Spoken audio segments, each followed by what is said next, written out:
I'm not an outdoorsy person. I've always been more indoor-oriented and more of a screen-oriented person. Video games, movies, TV shows, and most of the outdoorsy people that I know kind of have the opposite experience. Growing up, they were taken camping, they were brought outdoors, they spent most of their childhood doing things outdoors, or they did the Scouts or something like that. I did not have that experience growing up. I'm not an outdoorsy person. One thing that me and my partner have been talking about was trying to become more outdoorsy people. Lately, especially over the last couple of years, we want to spend more time in nature, spend more time away from screens, kind of get back to a slower way of living in some respects. Things have been busy for us, and hiking and just being outdoors helps us kind of slow down and disconnect a little bit. At the end of May, we're going to be camping for the first time in probably 7 years. And I want to mark today, May 13th, as day 0 of becoming outdoorsy people.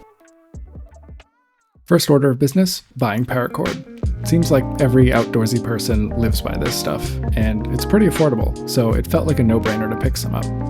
While looking online at what to do with Paracord, I had found a video that shows you how to attach it to your backpack in a pretty elegant way. That way, if ever you're out or on the go or just living life in general and suddenly need to tie something down or need to have cord at your disposal, you're pretty much always ready to go.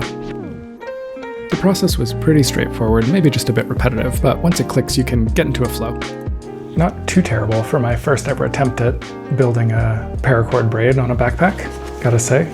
Took me longer than a minute, which is what people seem to say, but now that I get it down, that's actually really useful and gives a decent aesthetic to the bag, honestly. I'm excited to potentially have to use this in the wild, maybe not, I don't know. But it is useful to have, especially if ever I'm on the bike and I need to like tie something down or whatever. Okay, so this is the weekend that we're going camping. We are probably woefully underprepared. Thankfully, one of my partner's colleagues is lending us all the equipment we need.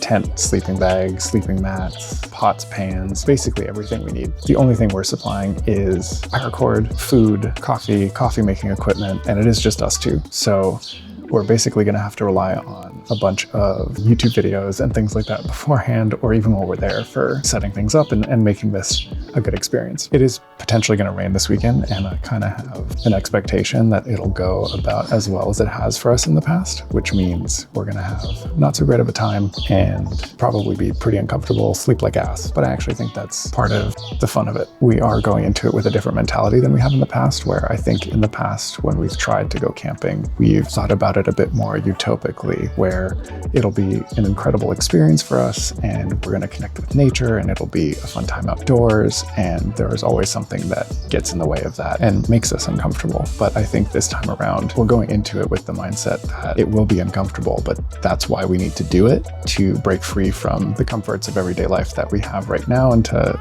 challenge ourselves a bit more. And I also think we're giving ourselves at least 2 more attempts after this to see if this is something that we really enjoy. We don't want to give up after the first attempt. I have a feeling it's still going to be an interesting weekend, and it's the first weekend in becoming more outdoorsy people.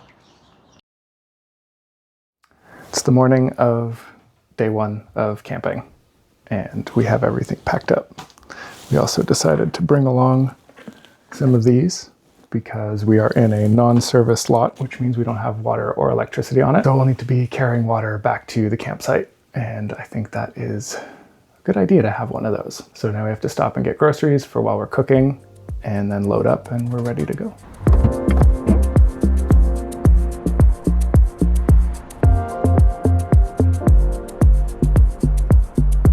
All loaded up, we left our place in Montreal and headed towards the campsite.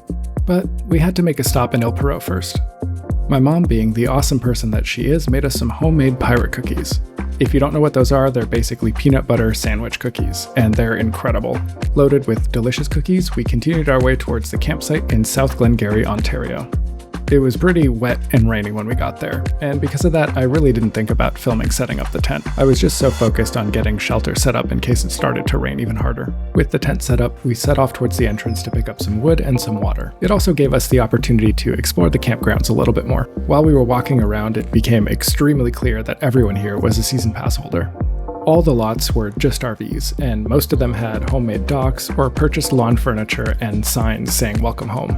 From the moment we drove in, everyone was looking at us like we didn't really belong. When we finally made it to the entrance, we bought some wood, and it was super wet. The wood was kept in a semi-sealed enclosure, and with all the rain, it was pretty waterlogged. I tried to combat this by making as many feather sticks as possible, but it was still a pain in the ass to get a fire started. I was pretty hell-bent on using a flint and steel, but I don't think it was the right environment for my first time.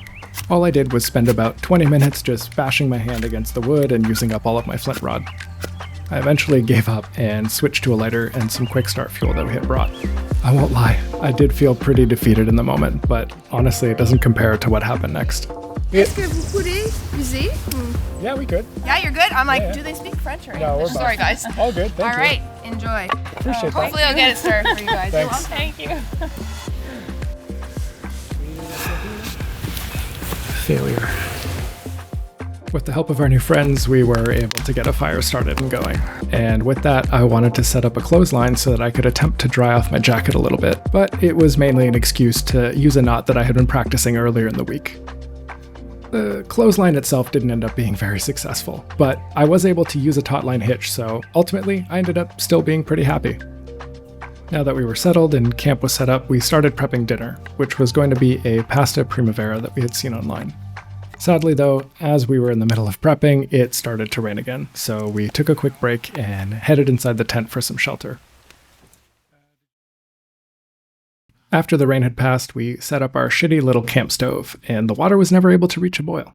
We originally wanted to cook over the open fire, but we realized that we didn't actually bring any heat-resistant gloves, so taking things in and out of the fire really just wasn't an option. Unfortunately for us, this meant that the pasta just didn't cook properly and was pretty waterlogged, and ultimately the meal was pretty mid. One silver lining was we found a way to jerry-rig our tarp in our car so that we could sit under it and play some cards before we went to bed.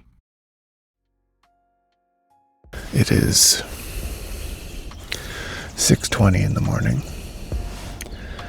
Basically been up since 4. I don't know that I would call last night sleep. Pretty exhausted.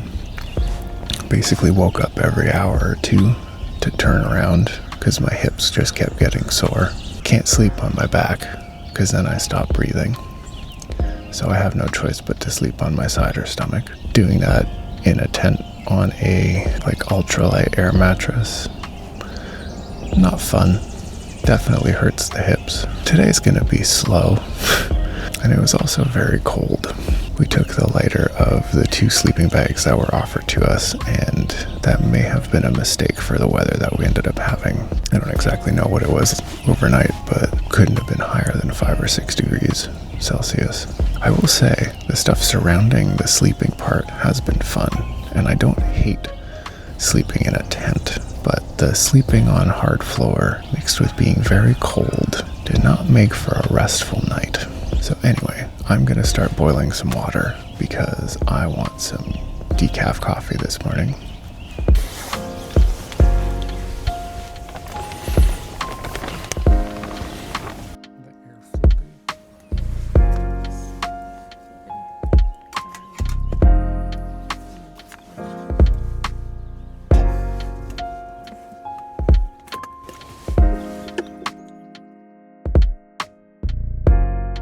I don't think the water's gonna boil much more than this, so gotta get started. Yep, the shitty stove was still shitty. It wasn't able to get the water boiling, so we just ended up making coffee with lukewarm water. For the coffee nerds in the audience, I ended up using the Trinity Zero and a Porlex hand grinder. If you're not familiar with the Trinity Zero, it's basically like the AeroPress, but a bit more portable. Now that we had our slightly under-extracted coffee, we could move on to breakfast. We made a potato, tofu, and bell pepper skillet. Thankfully, we brought our cast iron pan with us, so I was able to actually cook it over the fire, and I'm super happy we got a chance to do that. There's really nothing like cooking over open flame. I really didn't end up filming much the second day. We were both so exhausted that we spent most of the afternoon napping before we had to pack up and leave, and I also had to spend time recharging the camera batteries. With the tent packed up, we headed back towards our place in Montreal. Not long into our journey, we saw a sign for an alpaca farm. And I mean, how often do you see a sign for an alpaca farm? We knew we had to stop and check it out. Unfortunately, the farm store itself was closed, but the owner still let us walk around and take some pictures with the alpacas. Pretty much all of them kept their distance except for one of them, who was pretty curious about who we were, so they came up to say hi. He was absolutely adorable, but he really wanted to make out with me, I think. I said no, and he took the rejection really well, though honestly, I wasn't sure if he was trying to kiss me or spit on me. We did also get to meet their massive farm dog Charlie, who was pretty standoffish at first, but he warmed up quickly and came over to say hello. After spending a bit more time with Kissy the alpaca and our big boy Charlie, we got back in the car and headed back home.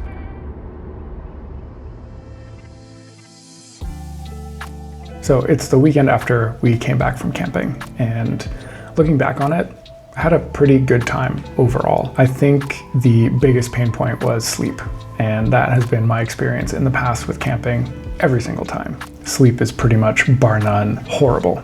And it kind of ruins the experience for me. The next day is essentially a write-off. You don't really have enough energy to do anything interesting or fun. We basically spent the next day at the campsite. We had talked about maybe wanting to go explore the area and just walk around. There are a few trails not too far that maybe we wanted to do before we had to pack up. But the lack of sleep, along with then having to clean up and get out by 11 a.m. the next morning, as well as making breakfast, just kind of made any sort of adventuring or exploring an unreasonable expectation. I think that in the future we'll definitely camp again. I think we both really enjoy the being outside and the nature part of it. That isn't the part that turns us off. It really is, again, the sleep that limits us from, I think, being more outdoorsy. So a few things that we're thinking of for the next time we do this is probably staying away from mainstream campgrounds. The whole campground was just RVs, and everyone there knew each other. It was way more of a community. I think most of them were season pass holders.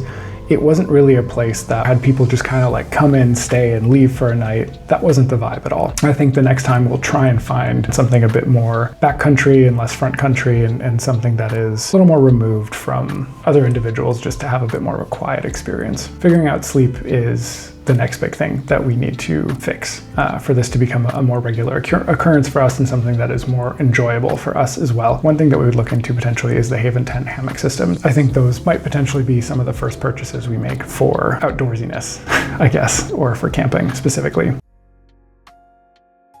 Okay, so we ended up buying 2 different kinds of hammock tents. My partner ended up getting the Open Go hammock tent, and I ended up getting the Haven, and we're gonna go out to the park and test them out. The bad night of sleep that we had just was way too much, so we wanted to remedy that because we really enjoy camping, except for the sleeping part. And hammock tents seem like a really good solution, so come along with us while we test those out and see if they'll actually be comfortable enough for us to sleep in.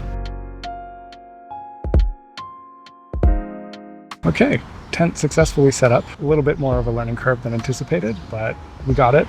It's good. Has a pretty good distance between trees. Yeah, let's give it a full proper sit. Do have a bit of an ab injury right now, so it's not the most comfortable to get in and out of, admittedly. But honestly, much better than sleeping on the floor. Like I said, ab injury makes this a bit more complicated, but really enjoying it for the couple minutes that I've been in here. And it's tall enough for me, a 6'3", 225-pound man. So I like it. Thank you for watching. If you liked it, feel free to leave a like. If you want to see more about me and the potential skills that I'll be learning, or more about the bushcrafty stuff as it comes out at some point in the future, feel free to subscribe. And if there are journeys or adventures that you are currently going on, please leave a comment down below and let me know about it, because I'd love to hear what other skills, adventures, and journeys people are going on themselves. So see you in the next one.